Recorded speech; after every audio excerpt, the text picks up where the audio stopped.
कोठडा ग्रामस्थांचा MIDCला विरोध, 26 जानेवारीला आंदोलनाचा इशारा।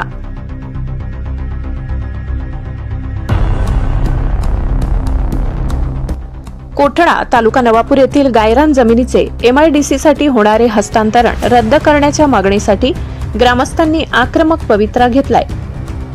या संदर्भात तहसीलदारांना निवेदन देऊन 26 जानेवारी 2026 रोजी आंदोलनाचा इशारा देण्यात आलाय।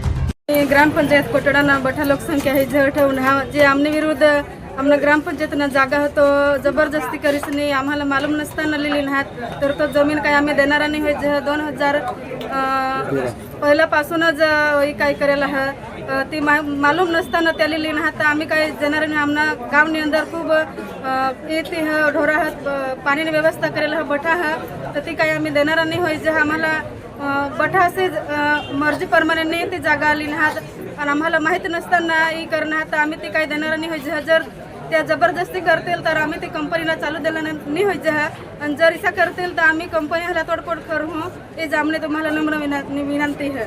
है गाय सराय है तो पांजरी तालाव है आजू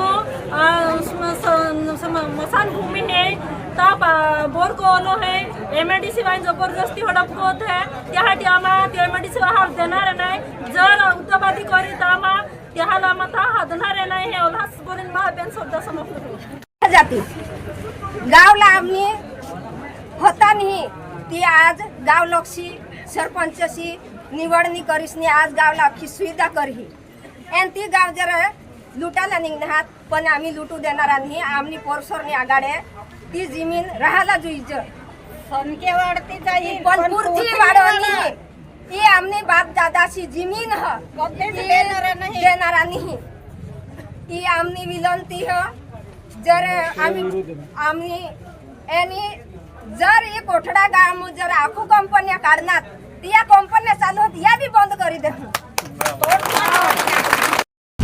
कोठडा येथील गट क्रमांक 23, 46 आणि 47 ही जमीन पूर्वापार गुर चरणासाठी राखीव असून त्यावर हजारो जनावरांचा चारा आणि गावाची पाणी पुरवठा योजना अवलंबून आहे। मात्र ग्रामपंचायतीची कोणतीही परवानगी न घेता ही जमीन MIDC कडे वर्ग करण्यात आली आहे।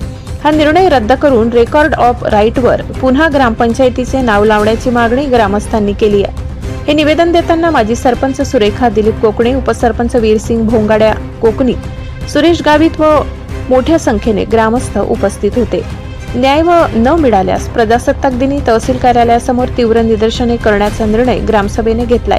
ब्युरो रिपोर्ट, नवापूर गर्जना न्यूज चॅनल नेटवर्क। तहसीलदार नवापूर यांना कोठडा गावातील नागरिक आणि सत्यशोधक शेतकरी सभेच्या वतीने निवेदन देण्यात आले। कोठडा गावामध्ये आणि परिसरामध्ये जे MIDC आलेली आहे त्या MIDCची दादागिरी इतकी वाढली आहे की ग्रामपंचायतीला न विचारता ग्रामपंचायतचं जे गुरचरण जमीन आहे किंवा शेतकऱ्यांच्या जमीन आहे त्या जबरदस्तीने हिसकवण्याचं काम हे नवापूर MIDC करत आहे। आणि कोठडा गावातील जे गुरचरण आहे त्या गुरचरणामध्ये आमच्या आदिवासींच्या पिढ्याने पिढ्या तिथे स्मशानभूमी आहे, आमचे पूर्वज तिथे दाटलेले आहेत आणि ती जमीन आज MIDC जबरदस्तीने अधिग्रहण करून या भांडवलदारा कंपन्यांना विकत आहे। त्याला आमच्या ग्रामस्थांचा तीव्र विरोध आहे। आज जर ती MIDCने ती जमीन अधिग्रहण करून कंपन्यांना दिले तर आम्ही आमच्या स्मशानभूमी कुठे काढू? आमचे पूर्वज जे तिथे दाटले गेलेले किंवा आमचे एखादं मैल झालं तर आम्ही कुठे घेऊन जाऊ? म्हणजे याचा अर्थ इथले भांडवलशाही इथलं भांडवलदार हे मोदी सरकारच्या इशारावर आदिवासींच्या जमिनी हिसकवणे सुरू आहे। आज पूर्ण देशभरात आदिवासींना जमिनीतून बेदखल करण्याचं काम सुरू झालेलं आहे। परंतु हे बेकायदेशीर काम हे पेसा कायद्याचं उल्लंघन आहे आणि आदिवासींना सुप्रीम कोर्टाने आणि राज्य घटनेने दिलेले 5वी आणि 6वी अनुसूचीचे उल्लंघन आहे। फक्त कागदपत्री पेसा कायदा हा सांगितला जातो, त्याची प्रत्यक्ष अंमलबजावणी होत नाही। ग्रामपंचायतीला न विचारता हे MIDC जमिनी अधिग्रहण करते। आमच्या ग्रामस्थांची हीच मागणी आहे की पेसा कायद्या अंतर्गत आदिवासी अन्याय अत्याचार प्रतिबंध कायदा अंतर्गत या MIDCच्या अधिकाऱ्यांवर गुन्हा दाखल करायला पाहिजे आणि आदिवासींना न्याय द्यायला पाहिजे। जर या 5 ते 10 दिवसांमध्ये MIDCने आमच्या आदिवासींच्या ग्रामपंचायतीच्या नावावर ही सदर जमीन नावावर केली नाही तर 26 जानेवारी प्रजासत्ताक दिनी जी लोकशाही या देशामध्ये अस्तित्वात आली, त्या लोकशाहीमध्ये आधी हुकुमशाही सुरू झालेली आहे. ही हुकुमशाही हटवण्यासाठी आम्ही 26 तारखेला तीव्र आंदोलन छेडण्यात येईल. जर याच्यात कायदा सुव्यवस्था निर्माण झाली त्याला सर्वस्व जबाबदारी ही MIDC राहील, हे आज आम्ही आपल्याला सांगतो आहे.